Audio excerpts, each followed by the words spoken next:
Hello. Hello. হ্যাঁ, নমস্কার দাদা। আমার নাম পিঙ্কি দলুই। আমি একজন রাষ্ট্রবিজ্ঞানের ছাত্রী বলছি। হ্যাঁ, কারণ বলুন। বাড়িতে বসে একটা প্রজেক্ট করছি রাষ্ট্রবিজ্ঞান নিয়ে। তো হুম, আমরা সবাইকেই কল করছি, আপনাকে একা নয়, এবং আমাদের মোবাইল নাম্বারও আমরা জানি না। আমাদের বাড়ি থেকে যে নাম্বারটা আপনার কাছে গেছে সেটার লাস্টে 4টে যে ডিজিট আছে ওটা আমরা করে কল করছি। আমরা বান্ধবীরা মিলে এই প্রজেক্টটা করছি জাস্ট নিজস্ব বেসিক নলেজের জন্য। যেহেতু আমাদের 18 বছর কমপ্লিট হয়নি রাষ্ট্রবিজ্ঞান নিয়ে করছি বলে, প্রজেক্ট হুম, করছি বলে, তাই হুম, জিজ্ঞাসা করছি সবাইকে। সবাই হুম। বলছেও, যেমন আপনি শহরে থাকেন না গ্রামে থাকেন? আমি তো শহরে থাকি। আচ্ছা, শহরে থাকেন। আপনার জেলাটা কি আছে? ওয়েস্ট ত্রিপুরা। ওয়েস্ট ত্রিপুরা, তাই তো? হুম। তাহলে আমি ওয়েস্ট ত্রিপুরা লিখলাম। আচ্ছা, আপনার বিধানসভাটা কি আছে? আগরতলা, বাদারঘাট, বামুটিয়া, বরজলা বনমালী, মন্ডল। বরজলা। হুম। আচ্ছা, তাহলে আমি বরজলা লিখলাম। পৌরসভা কি আছে? আগরতলা, আনন্দনগর, এএমসি, পশ্চিমনগর, আগরতলা মিউনিসিপাল, ওমপি। Agartala municipal corporation. ও, আগরতলা মিউনিসিপ্যালিটি কর্পোরেশন, তাই হুম, তো? হুম, আচ্ছা, হুম। ওয়ার্ড নাম্বারটা কত? ওয়ার্ড নাম্বারটা আছে 2। 2 নম্বর ওয়ার্ড, তাই তো? তাহলে আমি 2 নম্বর লিখলাম। হুম। আচ্ছা, আপনার এরিয়ার নাম কি আছে? এরিয়ার নাম আছে সিনাইহানি এয়ারপোর্ট। আগরতলা এয়ারপোর্ট সিনাই, সিনাইহানি।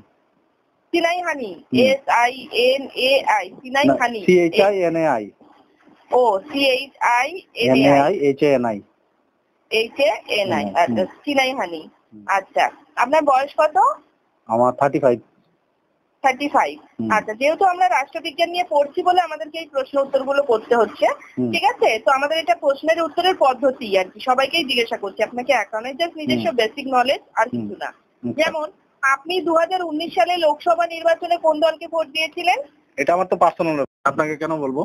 না না, এটা 100 বার আপনার পার্সোনাল, আমি একবারও বলিনি যে আপনার পার্সোনাল নয়। কিন্তু দাদা, যেহেতু আমরা বাড়িতে বসে এই প্রজেক্টটা নিয়ে বান্ধবীরা মিলে আর কি কালচার করছি, প্রজেক্টটা নিয়ে কাজ করছি, হুম, যার কারণে আমাদের নিজস্ব বেসিক নলেজের জন্য আপনাদেরকে কল করছি। আমাদেরকে বললে আপনার কোনো অসুবিধা নেই, আমরা একজন স্টুডেন্ট হিসেবে আপনাকে জিজ্ঞেস করছি। হুম, হুম। যেহেতু বাড়িতে বসে প্রজেক্টটা নিয়ে করছি, আর কিছু না। আমরা কোনো 2019-এও দেখতে যাবো না আপনি কাকে দিয়েছেন, 2018-তেও যাবো না, কাকে দেবেন সেটাও যাবো না। জাস্ট বাড়িতে বসে আমাদের নিজস্ব নলেজের জন্য জিজ্ঞেস করছি, হুম, আর বলুন। কিছু না। যেমন 2019-এর লোকসভাতে আপনি কাকে দিয়েছিলেন? আওয়ামী লীগ। হ্যাঁ, আওয়ামী লীগ। আওয়ামী লীগ। সেটা কোন পার্টি? এটা আমাদের এখানে একটা লোকাল পার্টি আছে। আওয়ামী লীগ মানে এইগুলোর মধ্যে না তো? Communist party of India, INPT, AIT, এইসব না? আওয়ামী লীগ। হুম, আওয়ামী লীগ। আচ্ছা, আওয়ামী লীগ বানানটা একটু বলবেন? AOMALI, আওয়ামী লীগ, তাই তো? হুম, MILI, আওয়ামী লীগ। ঠিক বলেছি তো আমি? হুম, AOMILI, আওয়ামী লীগ পার্টি, তাই তো? হুম। আচ্ছা, 2018-তে ত্রিপুরা বিধানসভা নির্বাচনে আপনি কোন দলকে ভোট দিয়েছিলেন? বিজেপি কে। বিজেপিকে। তাহলে আমি বিজেপি লিখলাম, ঠিক আছে? হুম। বিজেপি। আচ্ছা, যদি ত্রিপুরা বিধানসভা নির্বাচন এক্ষুনি হয়, আপনি আপনার রাজ্যের উন্নয়নের জন্য কোন দলকে ভোট দেবেন? আমি তো বিজেপি কে দেবো। আচ্ছা, বিজেপি। তাহলে আমি বিজেপি লিখলাম। আচ্ছা, এবারে হচ্ছে বিজেপি ছাড়া আপনার আর অন্য কোনো রাজনৈতিক দলকে পছন্দ আছে, দ্বিতীয় পছন্দ, যাকে আপনি ভোট দিতে চান বা ভোট দেবেন? না, না, না, অন্য কোনো না, তাই তো? তাহলে আমি NA লিখলাম, ঠিক আছে? হুম। NA। আচ্ছা, এবারে ত্রিপুরার মুখ্যমন্ত্রী হিসেবে আপনি কাকে দেখতে চান? যে আছে বিপ্লব কুমার দেব, ওনাকে। আচ্ছা, বিপ্লব কুমার দেব, তাই তো? তাহলে আমি বিপ্লব কুমার দেব লিখলাম। আচ্ছা, ত্রিপুরার মুখ্যমন্ত্রী হিসেবে বিপ্লব কুমার দেবের কাজকে আপনার কেমন লাগে? মানে কেমন ভাবে মূল্যায়ন করবেন? ভালো না খুব ভালো না হ্যাঁ, ভালো, খারাপ না ভালো, মোটামুটি? ভালো, ভালো, ভালো। ভালো। হুম, তাহলে গুড লিখলাম, ঠিক আছে? মানে গুড না ভেরি গুড? গুড। গুড। আচ্ছা, এবারে বিগত 3.5 বছরের রাজ্য সরকারের দ্বারা কাজকে আপনি কিভাবে মূল্যায়ন করবেন? ভালো না খারাপ না মোটামুটি? ভালো। ভালো, গুড, তাই তো? আচ্ছা, আপনার এলাকার দুটি প্রধান সমস্যা বলুন যা বিগত 3.5 বছর রাজ্য সরকার সমাধান করেনি। বিগত 3.5 বছরে তো সমস্যার সমাধান হয়েছে। আর হয়েছে? বিগত 25 বছরে যখন বামফ্রন্ট ছিল, তখন আমাদের এলাকায় রাস্তাঘাট কাঁচা রাস্তা ছিল, সেগুলি বিজেপি সরকার এসে ইট সেলিং করিয়েছে, তারপর ব্রিক সেলিং করিয়ে, সরি, কংক্রিটের ঢালাই করিয়েছে, তারপর আচ্ছা, পেপার ব্লকের কাজ করিয়েছে। আচ্ছা। তো আপনাদের মানে রাজ্যে মানে এলাকায় কোনো সমস্যা নেই তো? না, না, এলাকায় কোনো সমস্যা নেই। আচ্ছা, NA, তাই তো? আমি তাহলে NA লিখলাম। NA।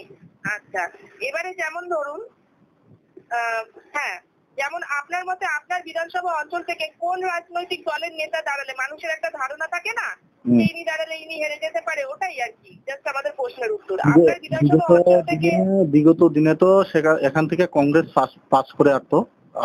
আচ্ছা হ্যাঁ, তো আচ্ছা এখানে বিরোধী দল হিসাবে কংগ্রেস পাস করতো, তারপর হুম, 18-তে এটা বিজেপি পাস করেছে। আর আশা করি না আচ্ছা, এই বিধানসভাতে বা এই মানে বর্জলাতে হ্যাঁ, অন্য কোনো রাজনৈতিক দল, যেমন ধরুন সিপিএম গভর্নমেন্ট ছিল, হ্যাঁ, সিপিএম ও সরকার মানে এই রাজনৈতিক দল মানে সিটটা দিতে পারেনি। সব আচ্ছা। মানে কোনো রাজনৈতিক দলের নেতা দাঁড়ালে বিজেপিকে হারাতে পারবে না আপনার অঞ্চল থেকে, তাই তো? হুম। আচ্ছা, তাহলে আমি এনে লিখলাম। আচ্ছা, এনে। এবারে এনে লিখলাম, দাঁড়ান, এনে এন এ এন এ। আচ্ছা, এবারে আপনি কি মনে করেন যে আগামী বিধানসভা নির্বাচনে ত্রিপুরাতে তৃণমূল কংগ্রেস জয়লাভ করতে পারবে? হ্যাঁ, না, না হয়তো? তৃণমূল কংগ্রেস না, এখানে তো তাদের না, কোনো অস্তিত্ব নেই। এখানে কিছু যে হ্যাঁ, কোটিপতি নেতা আছে যারা, যাদেরকে মানুষ মানে পছন্দই করে না, তাদেরকে তৃণমূল পোলো টাওয়ারে হ্যাঁ। তাদেরকে নিয়ে মিটিং মিছিল করছে। সাধারণ মানুষ আচ্ছা, মানে তৃণমূলকে কিভাবে পছন্দ করবে? তৃণমূল তো মুসলিম তুষণ করে, মুসলমান তুষণ করে, হিন্দু ধর্মের বিরোধিতা করে। আপনাদের এক নেত্রী আছে, কি জানি একটা নায়িকি, কলকাতার একটা আচ্ছা, মানে তৃণমূল জিততে পারবে শিবলিঙ্গের না। উপর কন্ডম পরিয়ে, শুভেচ্ছা বার্তা জানায়। আর মুসলিমদের হ্যাঁ, ঈদের সময় সুন্দরভাবে শুভেচ্ছা বার্তা জানায়। আচ্ছা, আপনার আচ্ছা। মমতা মানে বেগম। হুম। ওনার খারাপ কারণ হচ্ছে, যেমন কেন তৃণমূল কংগ্রেস আগামী বিধানসভা নির্বাচনে জয়লাভ করতে পারবে না? রিজন হচ্ছে সাপোর্ট ফর মুসলিম, মানে মুসলিমকে সাপোর্ট করে, তাই তো? মুসলিম সাপোর্ট করে, মুসলিম তুষণ করে বেশি, হিন্দুদের বিরোধিতা আচ্ছা, করে, আচ্ছা, মুসলিম সাপোর্ট করে। হ্যাঁ, আচ্ছা। ডিউ টু তো সাপোর্ট মুসলিম, পশ্চিমবাংলায় তাই তো? আপনি পশ্চিমবাংলা থেকে বলছেন, পশ্চিমবাংলার অবস্থা জানেন না কি অবস্থায় আছে সেখানে? সেখানে মুসলিমের অত্যাচার। ইলেকশন হ্যাঁ, দেওয়ার পরে হ্যাঁ, হ্যাঁ। যে মুসলিম এলাকার আচ্ছা, মধ্যে হিন্দুদের শাস্তি দেওয়া হয়নি। আচ্ছা, আচ্ছা, আচ্ছা, আচ্ছা। তো এবারে মমতা ব্যানার্জি কি করেছে? আচ্ছা, উনি তো একজন ধর্মনিরপেক্ষ পার্টি হিসেবে নিজেকে প্রচার করে, কিন্তু তো আড়ালে তো হ্যাঁ, মুসলিম দূষণ করে। আচ্ছা। এবারে যেমন আপনার সামাজিক বিভাগ, আপনি জেনারেল না ওবিসি না সিলুর কাস্ট? আমি এসসি শুরুটা। এস সিলুর কাস্ট। আচ্ছা, আপনি হিন্দু, মুসলিম, খ্রিস্টান কোনটা? আমি হিন্দু। হিন্দু। আপনি কোন জাতের অন্তর্গত? মাহেশ্ব, ব্রাহ্মণ, কায়স্থ, বাগদি, রাজবংশী? মাহেশ্ব দাস। মাহেশ্ব, তাই তো? হুম। আচ্ছা, এবারে আপনার মতে দুজন বিশিষ্ট নেতার নাম বলুন, যেটা আপনার জাতি থেকে, আমার মানে আপনার সম্প্রদায় থেকে দুটো বিশিষ্ট নেতার নাম বলুন। এই তো আমাদের ডক্টর দিলীপ কুমার দাস আছে।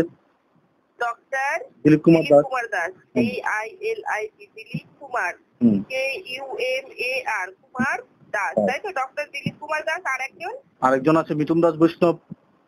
মিঠুন দাস বৈষ্ণব, হুম। MITHUN, মিঠুন দাস, হুম। DAS, মিঠুন দাস বৈষ্ণব, তাই তো? হুম। BAISHNAB, হুম। বৈষ্ণব। আচ্ছা, আপনি কি কাজ করেন? আমি তো প্রাইভেট কোম্পানিতে আছি। প্রাইভেট এমপ্লয়, তাই তো? হুম। আচ্ছা, তাহলে আমি প্রাইভেট এমপ্লয় লিখলাম। Private employee. ঠিক আছে দাদা, আপনি এতটা সহযোগিতা করলেন, তার জন্য আপনাকে অনেক অনেক অনেক ধন্যবাদ। হুম। আপনার স্বপ্ন দেখা ভুল করে দিন, বন্ধ করে দিন ত্রিপুরাতে।